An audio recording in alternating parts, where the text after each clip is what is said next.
there's a huge opportunity, an unmet need of our technology being more understanding of us and us being more understanding of what the capabilities of the technology are, so we can have this rich, meaningful experience collaborating with the technologies and working with the technologies. So in that sense, making our technology more emotionally aware is a key part in making that experience meaningful. You're listening to the Microsoft Research Podcast, a show that brings you closer to the cutting edge of technology research and the scientists behind it. I'm your host, Gretchen Huizinga. Using technology to help us improve our health is nothing new. A quick web search returns hundreds of apps and devices claiming to help us get fit, quit smoking, master anxiety, or just find our center. What is new is a serious cohort of researchers exploring how artificial emotional intelligence, or AEI, could help us understand ourselves better and, when used in concert with human caregivers, enhance our well-being. One of those researchers is Jina Suh, a former Xbox developer who got hooked on research and is now an RSDE in the Human Understanding and Empathy group at MSR, as well as a PhD student in computer science at the University of Washington. On today's podcast, Jina shares her passion for creating technologies that promote emotional resilience in mental health, gives us an inside look at an innovative research collaboration that aims to improve collaborative care for cancer patients with depression, and tells us an emotional story of how, on the brink of quitting her job, she found inspiration to get back in the game and begin a new career in research for human well-being. That and much more on this episode of the Microsoft Research Podcast.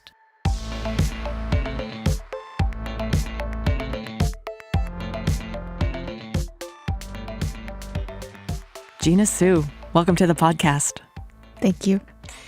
You work in an interesting space, Jina. Your title is Research Software Design Engineer. You're currently working in a group called HUE, or the Human Understanding and Empathy Group at MSR. And you're beginning your doctoral studies in computer science at the University of Washington. In broad strokes, tell us what motivates you to do the work you do and what gets you up in the morning. What gets me up in the morning is actually an alarm clock. No, but really it's my daughter. She's really my inspiration. I get up to do what I set out to do because I want to make the world a better place for her. I want to show that, being a working mom is hard, but it's really rewarding and that learning never stops. Right. So I want to show her that you can redefine yourself at any age, under any circumstances. So I do work in technology for human understanding and well-being. So I think in terms of mental health and human well-being, I think all of us at some point go through experiences where we feel like we're not in control of our emotions or our lives. We go through very stressful moments. We go through very sad moments. I think there's a huge opportunity for us to develop technologies that helps us understand who we are, what are the feelings that we're having, and really help us reflect and be the better version of ourselves. Where is it that we would need technology to help us be better versions of ourselves or to overcome obstacles in our emotional and mental health? I think in a lot of ways we have the capability to kind of look at what we've done and reflect on our past and figure out why we're feeling certain ways. But that takes effort and motivation and training and practice too. So a lot of people need professional help through, therapies to develop the skills in order to reflect. But I think technology, especially with multimodal sensing technologies, we have the opportunity to bring information to the person and help them look at their behaviors in ways that human memories cannot fathom, right? In some ways, what I'm hearing you say is that if we can set a timer or an alarm for some physical thing we have to do, why couldn't we have technology prompt us on things that we have to do for our mental health? Right. And a lot of our mental health influences our productivity and our work and our thinking and our decision making. So I think it's absolutely necessary for us to schedule for ourselves to reflect and also practice. the skills that we need to do to reflect and be mindful, just like we practice for work and for exercises. Well, we'll get to the specifics on that in a second. But let's go back upstream a little bit. You have a dev background, but you say now you only code when you need to. When do you need to? Well, when I have an idea. Okay, cool. I was wondering about that. You've also done some work in machine learning in HCI, and you say you're a proud alumnus of Patrice Simard's machine teaching group.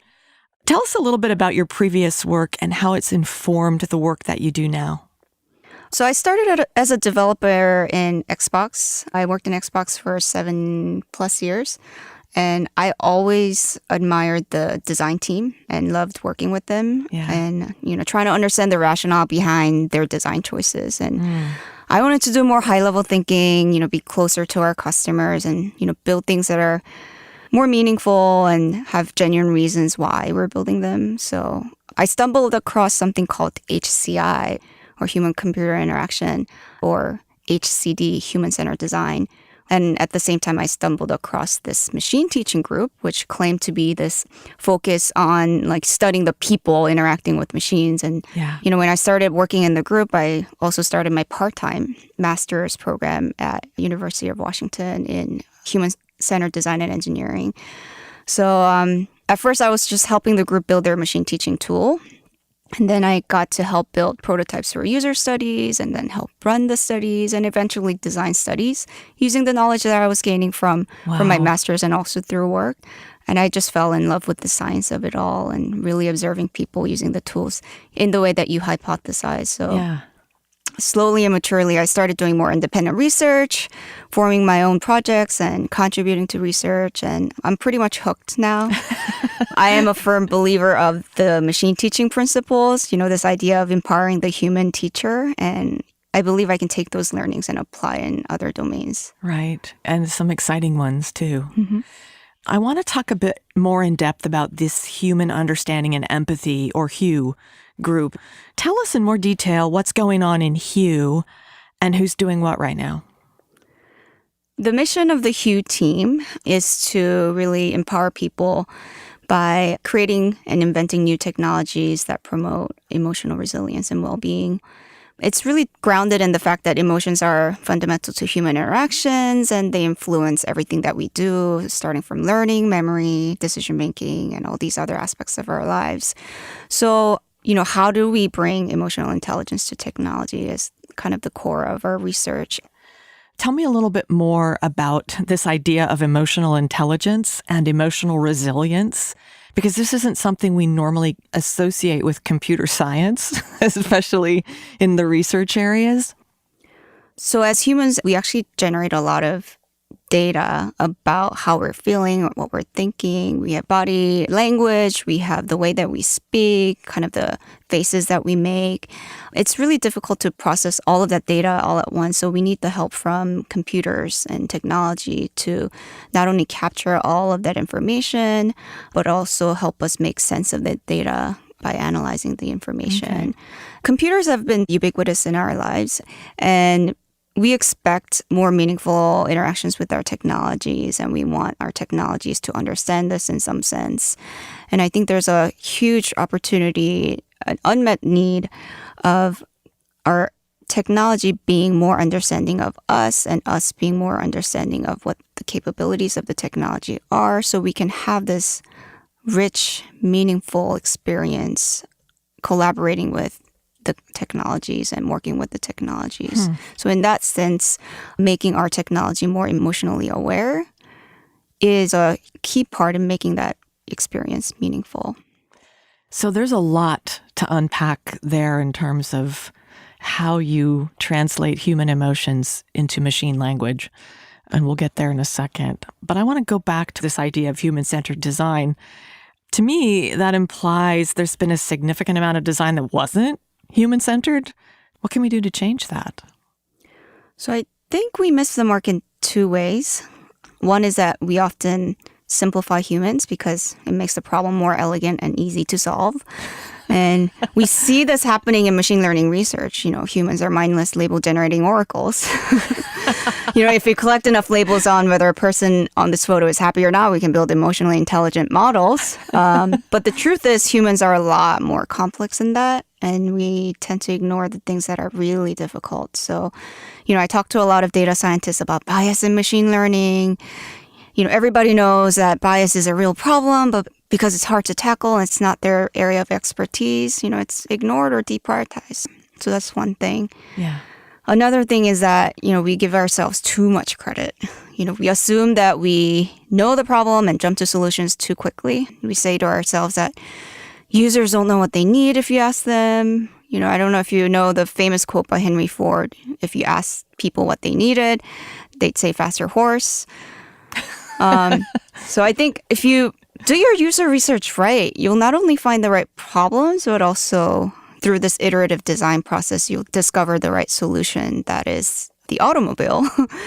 Not only that, you'll also be able to contextualize your solution in more detail in real life situations. And, the best part of my job is actually talking to users about their problems and hearing their frustrations and complaints. And really the hardest part is not jumping to solutions. And it takes effort and discipline to stay true to your users' problems. And we often ignore this step. So talk to the users. When we talked about human health and well-being, we talked about some of the problems human practitioners face. And you mentioned two specific ways that technology might help us attack these problems. And they were sensing and intervention. Could you unpack these concepts for us and tell us how they might play out in the human and technical worlds? How might technology augment and fill in human gaps here? I want to use productivity as an example since we are a productivity company. Right. So, people go through a wide range of emotions throughout their workday, and we have certain events or experiences, maybe a bad meeting, which could trigger negative emotion states like anxiety and stress, and that leads to unhealthy behaviors or loss of productivity or even poor decision making. So, first step of coping with negative emotional states like stress would be awareness, which not only involves understanding the triggers that led to the stress, but reflecting how your stress is presented in your behavior. So that's when sensing comes in, because it's difficult for people to associate these triggers with their behaviors and the emotions. So multimodal sensing assists people with the collection of contextual data, and it might actually help you learn salient features and patterns that actually correlate the stress and negative emotional states to your behaviors, right? So that's the multimodal sensing part. And then there's the intervention part where we want to help people make sense of their behaviors and actually do something about it. Perhaps interact with the sensing technology to tweak it, personalize it, which is an important machine teaching moment, and work with this emotionally intelligent agent to maybe surface interventions at the right moments. So you can imagine having a just-in-time cognitive reframing for some people. This could be after the fact reflection for some other people. Studies have shown that the best time to practice some of these interventions is when the person is at his or her best self. So providing the right intervention at the right time is key for sustaining engagement in mental health care. Well, let me interrupt here. What might that look like, a just-in-time intervention? If I'm stressed and my device, whatever it is that senses it, alerts me and proposes that I reflect and so on, do I have to wait till I'm at my better self before I can intervene on myself, as it were? I think that's where the personalization comes in. Everybody's different. So imagine you have anger management problems. I don't have to imagine. and some intelligent thing tells you, hey, you're about to have an angry bout. You would be even more angry. Or some people want to get interventions. Some people want others to tell them what to do. We have done studies in the past where we've analyzed different types of people, what kinds of control they want to have. So people who are more, quote unquote control freaks Yeah. are less likely to want to engage in these just-in-time behaviors, and people who Right. are less control freaks are more likely. So we really need to personalize and really understand the person Right. and be able to give the control to the person to adjust and tweak these settings.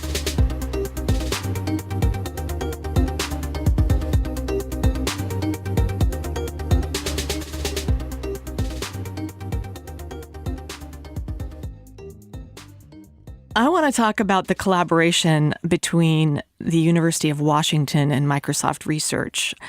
I know you've got a foot in both places. So we just talked about bridging gaps between humans and machines and how one can complement the other.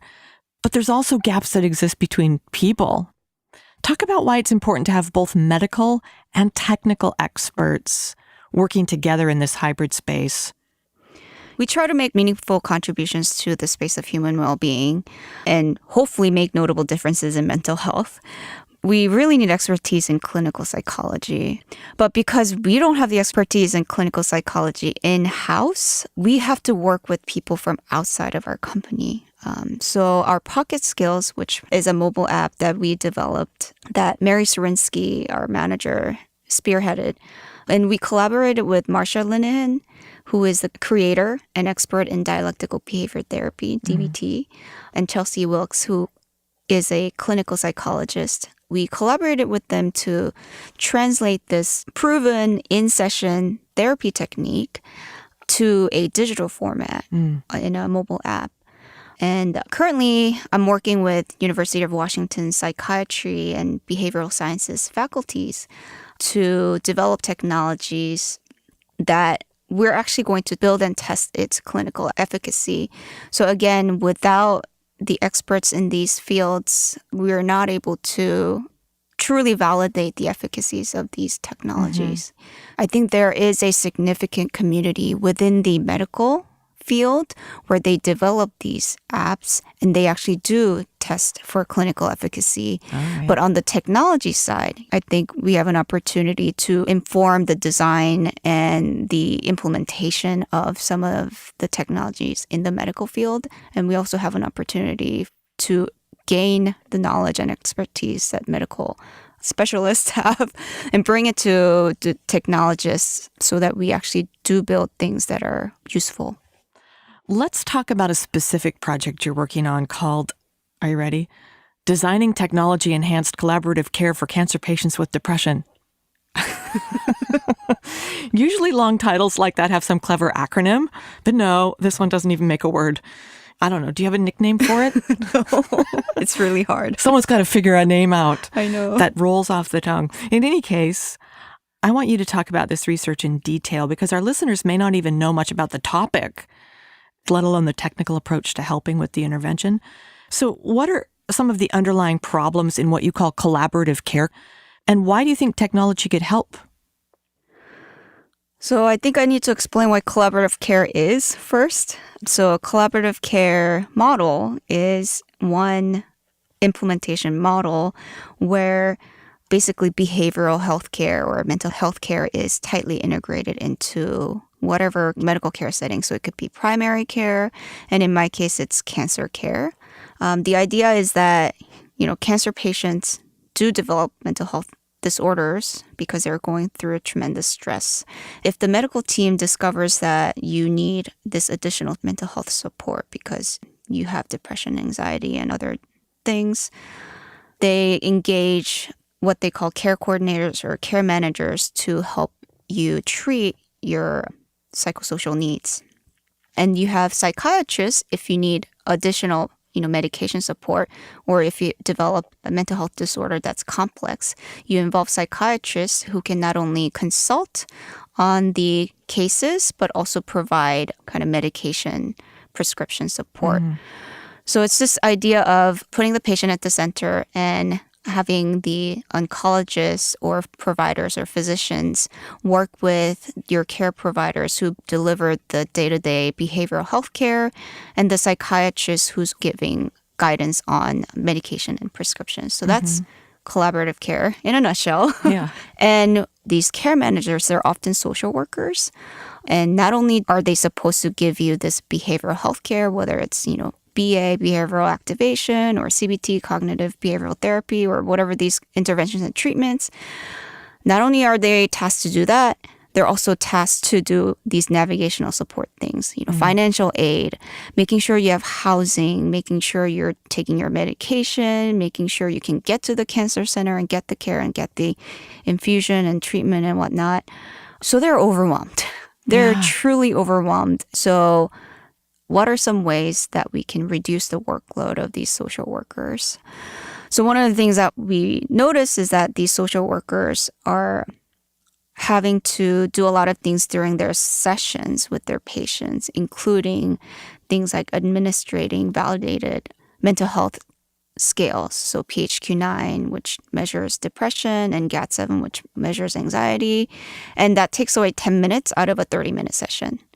So 1/3 of your session is spent on administrating this thing. So, you could do it outside of the session. You could do it at the waiting room. That's great. But in reality, these patients come in and out of the clinics almost daily because they're getting infusions. So they're really burnt out and they don't want to see another person. They just want to go home. Right. So, adding this additional burden, like you have to stay in the waiting room for this much longer to fill out this form. Or sometimes they cancel appointments and reschedule appointments because they're just burnt out. What are ways to help these patients engage in mental health care on their own, sometimes without having to come to the clinic, and then also help social workers be less burdened with the workload that they have. So one of the things that we could do is, offline remote assessment. So have technology that pings the patients once in a while and measures their depression and anxiety.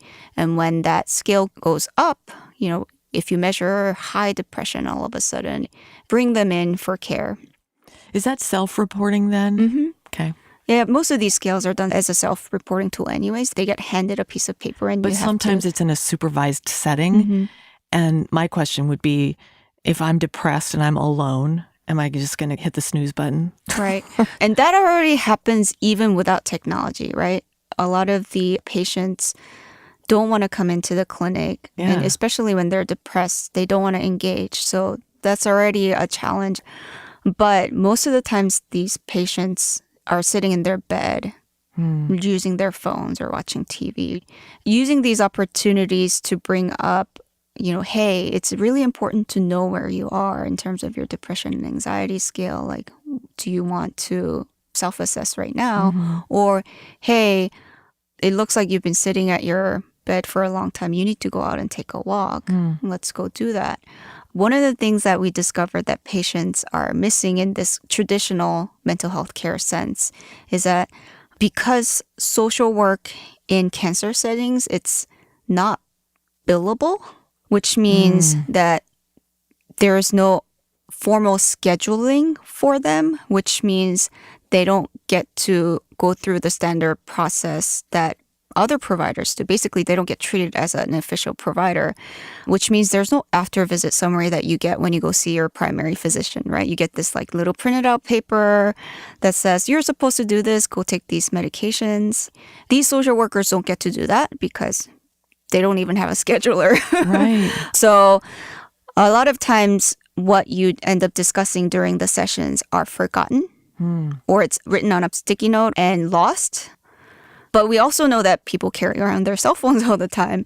So if they could have the after visit summaries and notes and their action items, things that they're supposed to do, if we can have technology that nudges them in the right way to actually take those actions and also help them remember what they're supposed to do because it's written down and it's recorded in your app, that's a huge area of opportunity that is not there currently.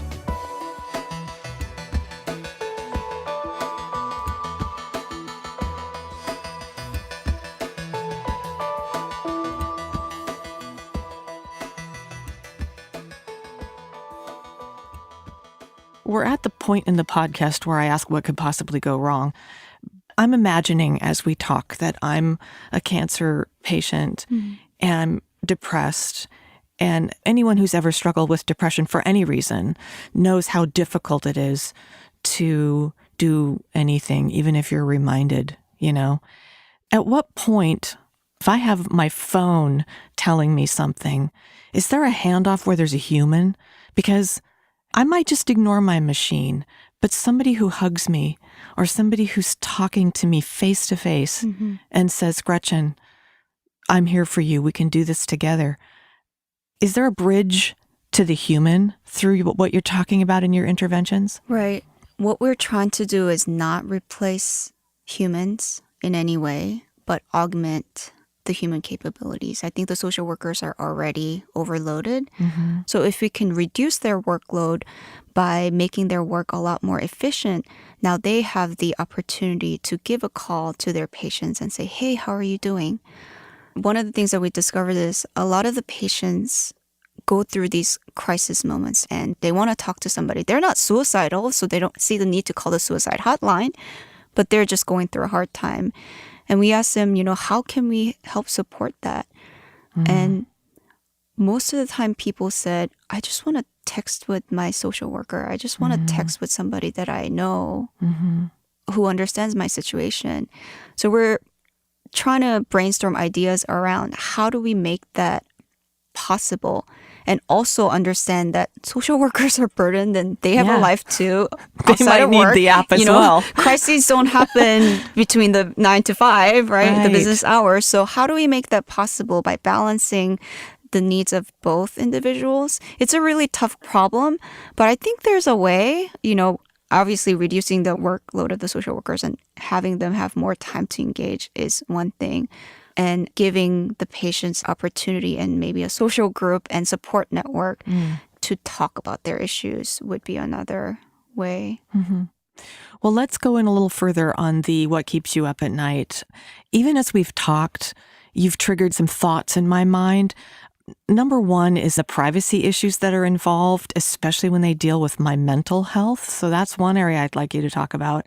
And the other one is the shift towards machines and devices to meet our needs rather than humans. I know that I've just unloaded a bunch of thoughts. Unload back on me.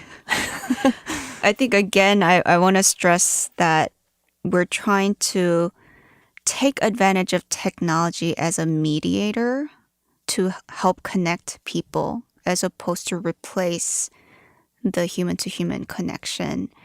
So the metric that I would probably optimize for is not how often does this patient use my technology, but how often does this person engage in the care and actually engage with the social worker. So, what keeps me up at night is, do I have the right objectives? And am I actually meeting the goals of that objective? In terms of the privacy, I think one thing that people assume is you have the sensing technology, it's creepy. It's watching me all the time. But you also have to understand, we're not forcing you to have this. We want you to use this technology for yourself, for your own good. So if you're not comfortable, don't do it. Right. But if you see the need and if you see the benefit of this technology in helping you remember what happened, helping you reflect, helping you get out of that tough situation, then by all means, why wouldn't you use it? What I'm trying to get at is that there are some points in your therapy session where your social worker or your therapist will ask, what happened? And you may realize that you can't remember, you can't recall. That makes the session less efficient. I think there are ways to negotiate this boundary that you have of your comfort level, and that negotiation has to happen by you realizing through the help of your social worker and therapist, where's the line that you want to draw and what's the need that you have? To me, it all goes back to settings. I'm going to pick the strength of intervention or sensing that I want. Yeah. But you as a patient and you as a user sometimes don't know where that setting has to be. And it's really the therapist or the social worker that helps you decide, okay, this data is really important because with this data, I'm going to make this clinical adjustment. And that's a buy-in process. Sure. The social worker has to convince that that data is important for clinical reasons. That's a super good point because there might be people that really, really need it and say, I don't need it. And that's where you're looking at them going, yeah, you do. Right. Let's work on getting you to the point where you can embrace. Who's your audience for this? Is this technology really for the social worker and the therapist, not so much the oncologist or the primary care physician? Right now, we're targeting just the social workers and the therapists and the care managers because they're the ones that know everything. They're the go-to person for the patient. They're the hub of all the information. Okay. It's story time here on the Microsoft Research Podcast. We know about the work you're doing, but not much about you as a person, except the fact that you're like doing a lot of work and you've had a lot of experiences already in your fairly short life. What's your background? How did young Jina Suh get involved in high tech, and how did she end up at Microsoft Research? I studied physics as an undergrad and astronomy. I did research in astrophysics. I got involved in particle physics, and I aspired to be an experimental particle physicist. I worked at CERN for a summer. So I went on to get my PhD in physics and felt like I was making kind of a very abstract contribution, which, and if anybody's studying physics, like, by all means, go for it. But for me personally, I felt like I needed to do something that was directly impactful to people. So I started looking around for jobs, and there are only two kinds of jobs that you could get as a physics graduate, which is quantitative trading and finance, or some sort of a data science or computer science in tech. Yeah. So I got an internship at Microsoft. I fell in love with it, and I just decided I'm going to pursue my career in coding. I don't have a computer science background at all. The only class that I took was an intro to C. And, there I learned how to manipulate some memories and arrays and things like that, but I never really knew how to code. So I picked all of that up at work. Somehow I started as an SSTET. I started as a tester, and then I moved my way through becoming a developer. So all of that happened while I was working in Xbox. And this was during the launch of Xbox One. And I don't know if you understand the pressure that you feel when you're not only shipping software, but you're also shipping brand new hardware. We were working day and night over the weekends, and I had a 4-year-old at the time. And I asked myself, what am I doing here? I have a 4-year-old at home. So right after the Xbox One release, I had decided to quit my job.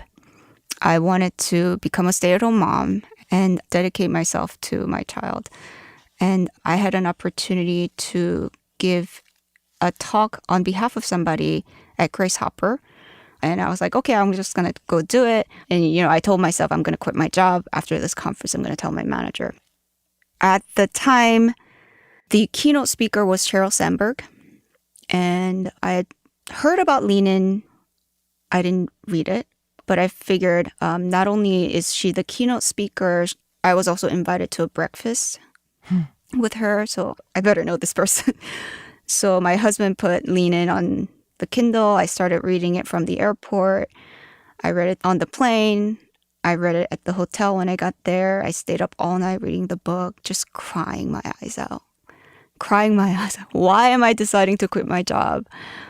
I can't do this. I can't add to that number of women who gave up.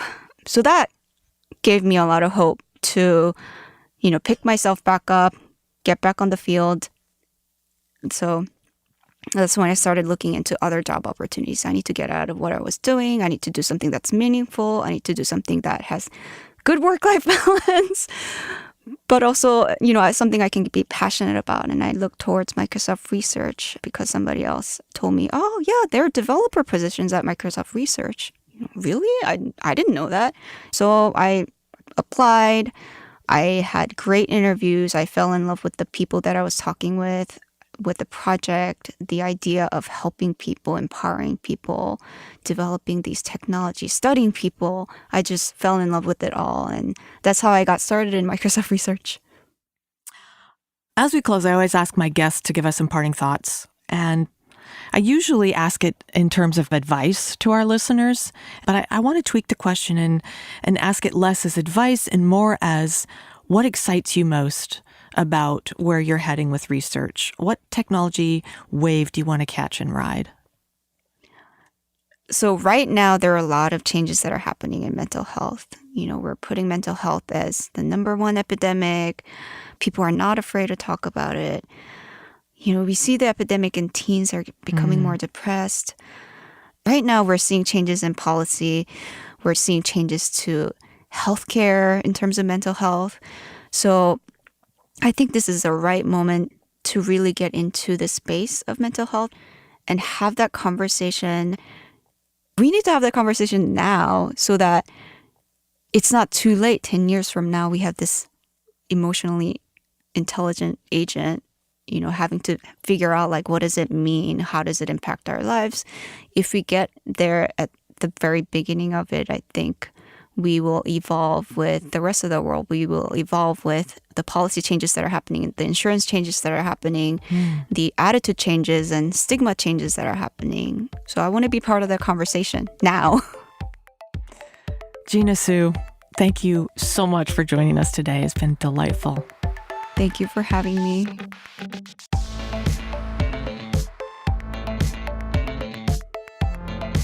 To learn more about Jina Suh and the latest in technologies for human health and well-being, visit Microsoft.com/research.